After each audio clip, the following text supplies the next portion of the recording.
Hey, what's up everybody, and welcome back to my channel. In today's video, we're going to go into part 2 of chapter 1 of Killing Mr. Griffin. It went into being a part 2 not only because I filmed it yesterday right when Jesse was pulling into the driveway to get home, but also because of how long that video was. But let's get right into it and finish off this chapter. This video may contain sensitive topics and foul language. If you do not wish to continue, please click off of the video now. You have been warned. Why did she keep trying to fool herself by thinking someday when the word would actually never? Remorselessly, Susan let the tide of bodies sweep her on down the hall and to the door of room 117. She paused in the doorway long enough to glance about the room. The boys were there ahead of her, David already in his accustomed seat, 3 from the back in the 5th row, Jeff blocking the center aisle as he stood by Mark's desk continuing their conversation. In the seat in front of David, Betsy Cline turned and said something in a low-pitched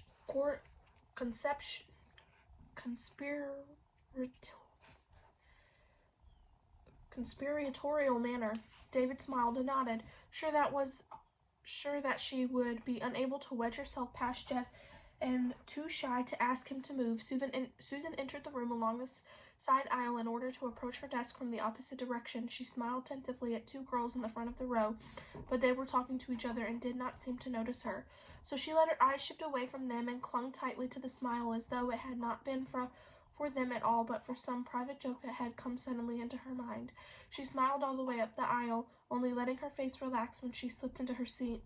She glanced up at the wall clock at the front of the room, 2 minutes to 9, 2 minutes for friends to chatter to each other while Susan stared at her desktop. Why was it that some people, girls like Betsy for instance, were noticed and spoken to and appreciated without ever making the slightest effort? It was not all looks, certainly, but you analyzed Betsy. She was not really pretty. She had a round, snub-nosed, pussycat face and short, muscular cheerleader legs, and a sprinkling of freckles, but ask anyone, even the newest of the freshmen, who is the girl over there, and their answer would be, that's Betsy Cline. Doesn't everyone know her? The large hand on the wall clock snapped forward with an inaudible click. 1 minute now until class time. Susan opened her purse and rummaged through it, pretending to be looking for something important. It was easier than simply sitting or then trying again with the smile routine. In other classes, it was not quite as difficult. For one thing, she was a straight-A student, and people had questions to ask her about homework. Here in English literature and composition, there was no such thing as an A student. With all her effort, she was earning B's. Even so, it was more than the most of the other students were getting. The mid-semester exam had been a disaster for everyone, and it was rumored that the final was being constructed so that it would be impossible for even the brightest student to pass. Griffin must be lying awake at night, Jeff Garrett had commented yesterday in the cafeteria. He's trying to think of questions that don't have answers. His voice had rung through the room, and everyone had started laughing, knowing whom he was talking about, even if they had missed hearing the name. Susan dug into the open purse and drew out a felt pen and a stick of gum, a dime and 2 pennies. She examined them with affected interest before letting them fall back again. The hand of the clock moved forward. One final click, the bell rang, and Mr. Griffin stepped through the doorway into the classroom, pulling the door shut behind him. The day had officially begun. Never once could Susan recall a morning when Mr. Griffin had not been there, standing in front of them at the precise moment the bell stopped ringing. Other teachers might saunter in late, delayed in the teacher's lounge for a last drag of a cigarette or a final swallow of morning coffee. Other teachers might pause in the hall to secure a button or tie a shoestring. Other teachers might sometimes not appear at a while. Unorganized substitutes stumbled over their last lesson plans and finally gave up and let everybody out early.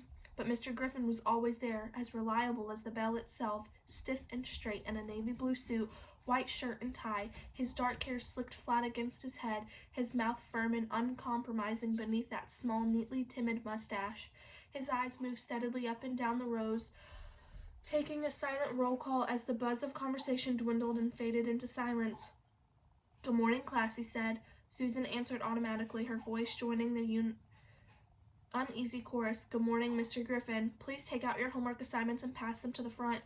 Miss Cline, will you collect them for me?" Will you collect them, please? Susan opened her folder and withdrew the sheets of paper on which she had printed the verses she had composed the night before. In the seat behind her, Jeff raised his hand. Mr. Garrett, I don't have mine finished yet, Mr. Griffin. There was a basketball game last night, and I was one of the starters. That must have created a great problem for you, Mr. Garrett. I couldn't very well skip the game, could I? Jeff said. The team was counting on me. We were playing El Dorado. Basketball is indeed as important for a reason for attending high school, Mr. Griffin said in an expressionless voice. The ability to drop balls through baskets will serve you well in life. It may keep your wrists limber into your old age. Mr. Ruggles, your hand is raised. Do you have a similar disclosure to make? I did the assignment, sir, David said. It blew out of my notebook. I'll redo it tonight. I have never accepted late papers on windy days, Miss Klein. I didn't understand the assignment, Betsy said. Her eyes were wide and worried. How can anybody write a final song for Ophelia when she's already said everything there is to say? All about the rosemary being for remembrance and everything. Nothing happens to her after that except she drowns. There are those who might consider suicide an event of some importance in a young woman's life. Mr. Griffin said dryly. Are there any other comments? The room was silent. Then will those of you who were able to find some final words for poor Ophelia please pass them forward? At least we don't have to read them aloud, Susan thought in relief. That was a possibility she had not thought about last night when she sat at the desk in her room, letting the words pour from her.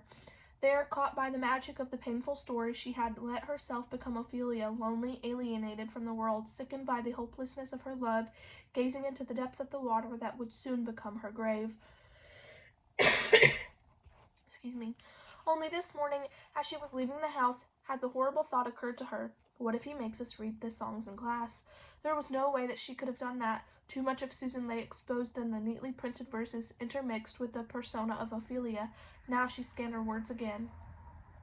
Where the daisies laugh and blow, where the willow leaves hang down, Nonny, nonny, I will go, there to weave my lord a crown, willow, willow, by the brook, trailing fingers green and long, I will read my lord a book, I will sing my love a song. Though he turn his face away, nonny, nonny, still I sing, ditties of a heart gone gray, and a hand that bears no ring, water, water, cold and deep. Mrs. McConnell, have you completed your meditation? Mr. Griffin's voice broke in upon her. I'm sorry. Susan felt her face growing hot with embarrassment. I was just checking the spelling. Hurriedly, she thrust the papers into the hand of the girl in front of her. An excellent idea, but it might have been done before now. As for those who have no paper to turn in, you may consider your grade an F for this assignment. Now open your books, please, to the first scene in Act 3. But Mr. Griffin, that's not fair, Jeff burst out. If we miss doing the assignment, we should be allowed to make it up.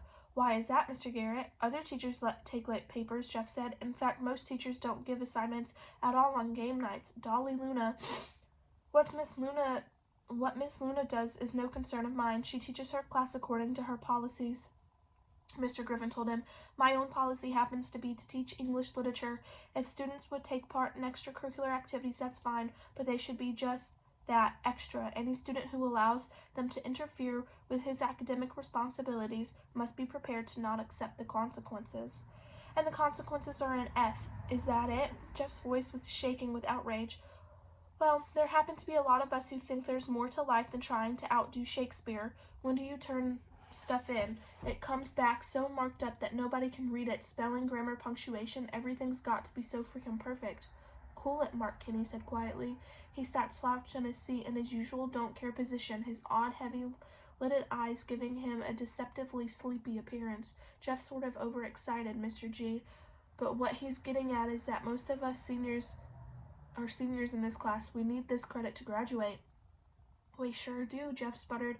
By handing F's out wholesale, you may be knocking a bunch of us out of graduation. It's not fair to us or to our parents or even to the school. What are they going to do next fall with 20 or so of us all back trying to get one lousy English credit? It's interesting to complete, isn't it, Mr. Griffin said mildly, but I'd advise you not to be lulled into a false sense of security by the thought that it can be done. I'm quite capable of holding back anyone I feel has not qualified for a passing grade, a fact which your friend Mr. Kinney can support. His hand slid into his jacket pocket and brought out a small plastic bottle without seeming so much to glance at it. He snapped it open, took out a pill, and popped it into his mouth. Then he recapped the bottle and placed it back into the pocket. Please open your books to Hamlet Act 3, Scene 1. We'll now review for a quiz I've scheduled for Monday. You do have your book with you, don't you, Mr. Garrett? Yes, I do, sir, Jeff said hoarsely.